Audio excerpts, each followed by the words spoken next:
अगर आपने मिथिलेश एकेडमी को अभी तक सब्सक्राइब नहीं किया है तो अभी करें ताकि आपको सभी वीडियो समय पर मिल सकें। नमस्कार, स्वागत है आप सभी को मिथिलेश एकेडमी पर। दोस्तों, आज हम लोग क्लास 5th की एनसीईआरटी ईवीएस को पढ़ेंगे, जो कि आपकी आगामी परीक्षा सीटेट के लिए बहुत ही महत्वपूर्ण है। देखिए, सीटेट एग्ज़ाम में जो ईवीएस से क्वेश्चन पूछी जाती है वो है आपका क्लास 3rd से क्लास 5th तक की एनसीईआरटी किताब से पूछी जाती है। तो आज हम लोग क्लास 5th की एनसीईआरटी ईवीएस को पढ़ेंगे। यह नोट्स आपको चाहिए तो हमारे व्हाट्सएप नंबर 6379481571 पर व्हाट्सएप करके इस नोट्स को ले सकते हैं। और इस नोट्स के लिए कोई चार्ज आपको नहीं देनी होगी, यानी यह नोट्स आपको हम फ्री में देंगे। तो चलिए शुरुआत करते हैं एनसीईआरटी क्लास 5th की ईवीएस। पहला टॉपिक है चीटी। चीटी, देखिए भाई, चीटी के बारे में पढ़ते हैं। चीटी जो है ना, चीटियाँ चलते समय जमीन पर एक विशेष प्रकार की गंध छोड़ती है, जिसे सूंघकर पीछे आने वाली चींटियों को रास्ता मिल जाता है। इसलिए हम लोग देखते हैं कि चींटियाँ हमेशा एक लंबी कतार में क्रमबद्ध चलती रहती है। यानी जब चींटियाँ चलती हैं ना, तो अपने पीछे एक विशेष प्रकार का क्या छोड़ती है? गंध छोड़ती है। तो वह जो गंध होती है ना, उस गंध को सूंघ करके उसके पीछे चलने वाले जितनी भी चींटियाँ है, उसको क्या मिलता है? रास्ता मिलता है।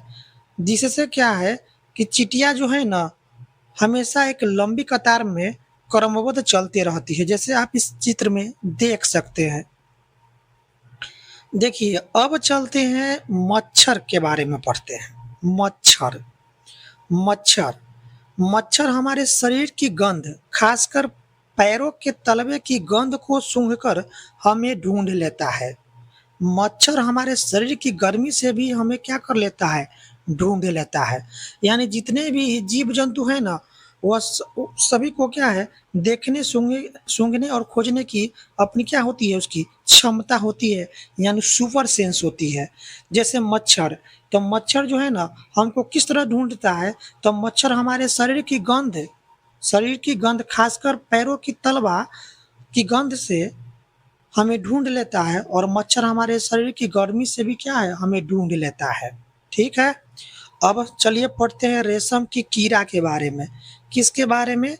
रेशम की कीड़ा के बारे में।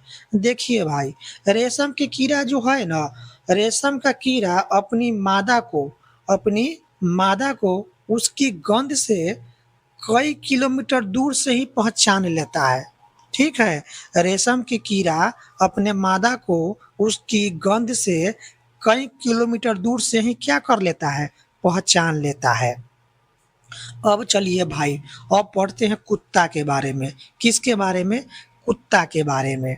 देखिए भाई, कुत्ता जो है ना, वह चलते समय रास्ते पर मल मूत्र का क्या करता है? त्याग करता है, जिससे उसे रास्ते को पहचानने में आसानी होती है। ठीक है। सड़कों पर कुत्तों की भी अपनी जगह एक क्या होती है? बटी होती है। एक कुत्ता जो है दूसरे कुत्ते के मल मूत्र की गंध से जान लेता है कि हमारे इलाके में कोई बाहरी कुत्ता आया था। यानी देखिए भाई, कुत्ता कैसे पहचानता है दूसरे कुत्ता को? तो देखिए, कुत्ता जो है, कुत्ता क्या करता है? रास्ते में अपना मल मूत्र को त्याग करता है। ठीक है। और उस मल मूत्र को सूंघ करके दूसरी कुत्ता जो है ना, पहचान लेता है कि हमारे इलाके में कोई बाहरी कुत्ता आया था। ठीक है, इस बात को याद रखिएगा। यानी कुत्ता जो है कैसे पहचानता है? तो जो अपने मल मूत्र को त्याग करता है, उस मल मूत्र को सूंघ करके वह पहचान लेता है, ठीक है, कि हमारे इलाके में कोई बाहरी कुत्ता आया था। अब देखिए, पक्षी से जुड़े तथ्य को पढ़ेंगे। पक्षी से जुड़े रोचक तथ्य को पढ़ते हैं। देखिए, पक्षियों के जो आँख होता है, उसके सिर के दोनों तरफ होती है। पक्षी, आप देखते होंगे पक्षी को, तो पक्षी की जो आँख होती है ना, वह सिर के दोनों तरफ होती है। एक उल्लू ही ऐसा पक्षी है जिसकी आंखें मानव के भांति सामने होती है। उसके बाद जितने भी पक्षी है उस सभी पक्षी की जो आंखें होती है सिर के दोनों तरफ होती है। इसलिए पक्षी एक समय में दो अलग अलग चीजों पर नजर डाल सकता है। ज्यादातर पक्षी की आंखें की पुतली जो है ना घूम नहीं पाती है, यानी अधिकतर पक्षी की आंखों की पुतली जो है घूम नहीं पाती है, इसलिए वह अपनी गर्दन घुमाकर आसपास की चीजों को देखता है। चील, बाज और गिद्ध जैसे पक्षी हमसे 4 गुना ज्यादा दूरी तक देख पाता है। ठीक है, कौन कौन पक्षी भाई? तो चील, बाज और गिद्ध। चील, बाज और गिद्ध ये जो पक्षी है हमसे 4 गुना अधिक दूर तक देख पाता है। यानी कहने का मतलब है कि जब हम किसी चीज को 2 मीटर से देखते हैं तो उसी चीज को चील, बाज और गिद्ध जैसा पक्षी जो है 8 मीटर दूर से ही उस वस्तु को स्पष्ट देख सकता है, यानी हमसे 4 गुना। रात में जागने वाले जानवर पक्षी हर चीज को सफेद और काली रंग में ही देख पाते हैं। यानी रात में जागने वाले पक्षी जो होता है, जानवर और पक्षी जो होता है वह हर चीज को किस रंग में ही देख पाते हैं? तो काले और सफेद।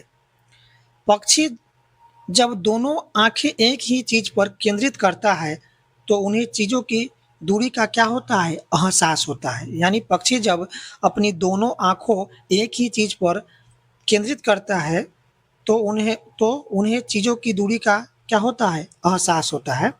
और जब पक्षी अपनी दोनों आंखें अलग अलग चीजों पर केंद्रित करता है तो उनके देखने का दायरा क्या हो जाता है? बढ़ जाता है। जंगल में ऊंचे पेड़ पर बैठा लंगूर पास आती किसी मुसीबत जैसे शेर या चीते को देखकर एक खास आवाज निकालता है, जिससे उनके साथियों तक संदेश पहुंच जाता है कि यहाँ खतरा है। यानी देख सकते हैं इस पेड़ पर एक लंगूर बैठा है और यह लंगूर जो है मुसीबत आने पर शेर या चीता को देखकर एक खास तरह का आवाज निकालता है, जिससे क्या है उसकी आवाज को सुनकर के उस जंगल में रहने वाले सभी जितने भी जानवर है वह क्या होता है? सतर्क हो जाता है कि यहाँ कोई अनहोनी होने वाला है।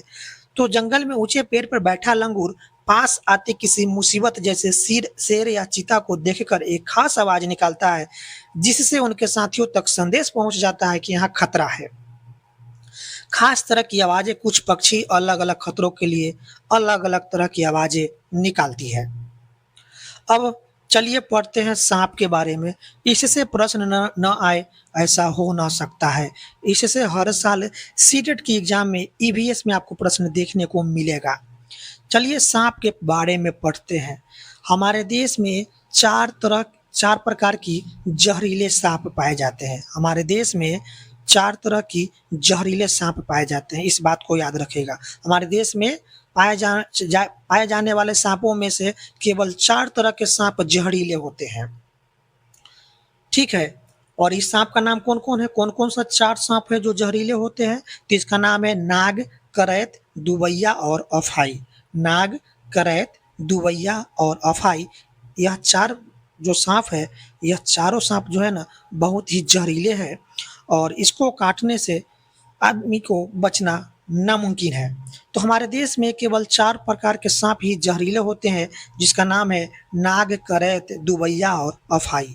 ठीक है, सांप के बाहरी कान नहीं होते हैं। सांप के बाहरी कान नहीं होते हैं, इस बात को भी याद रखिएगा। ठीक है, सांप जो है वह जमीन पर हुए कंपन को ही सूंघता है।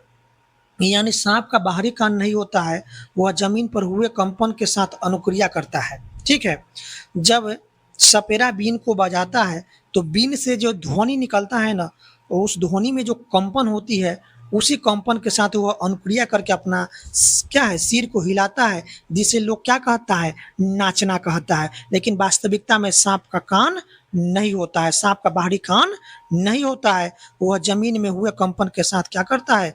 अनुक्रिया करता है। ठीक है, और हमारे देश में केवल 4 तरह के ही जहरीले सांप पाए जाते हैं, जिसका नाम है नाग, करैत, दुबैया और अफाई। अब देखिए जब किसी व्यक्ति को सांप काटता है, जब किसी व्यक्ति को सांप काटता है तो सांप के 2 खोखले दांत होता है। इस बात को याद रखिएगा। सांप के कितने दांत? तो सांप के 2 खोखले दांत होते हैं।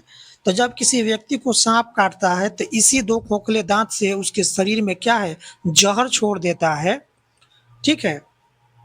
और सांप के जहर से ही सांप काटने की दवा बनाई जाती है। सांप काटने का जो दवा होती है वह सांप के जहर से ही बनाई जाती है, जिसे क्या कहते हैं? सीरम कहते हैं। यानी सीरम नाम की दवा होती है।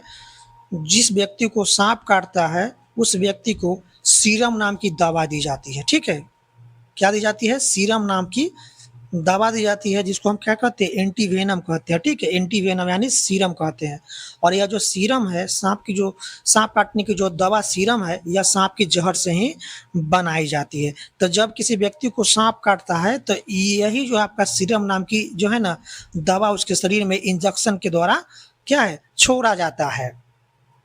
और यह जो दवा है यह सभी सरकारी और गैर सरकारी स्वास्थ्य केंद्र पर क्या है? मिलता है।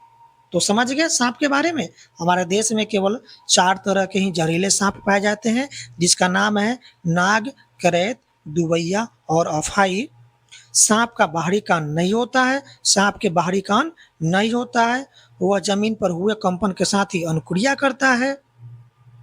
सांप का सीरम एक दवा है जो सांप काटे हुए व्यक्ति को दिया जाता है। सीरम सांप के जहर से ही बनाया जाता है और यह सभी सरकारी स्वास्थ्य केंद्र में मिलता है। ठीक है। तो दोस्तों आज की वीडियो में इतना ही। जो इसमें बच गया है फिर हम आपको नेक्स्ट वीडियो में बची हुई पार्ट्स को लेकर आएंगे। तो नेक्स्ट वीडियो को देखने के लिए चैनल को सब्सक्राइब कर लीजिए और अधिक से अधिक इस वीडियो को शेयर कर दीजिए, ताकि जो लोग सीटेट एग्जाम की तैयारी करते हैं उनको भी इस वीडियो से लाभ ही मिल सके। तो चलिए दोस्तों, आज की वीडियो में आज के लिए इतना ही। फिर मिलते हैं नेक्स्ट वीडियो में। तब तक के लिए धन्यवाद। पढ़ते रहिए, आगे बढ़ते रहिए।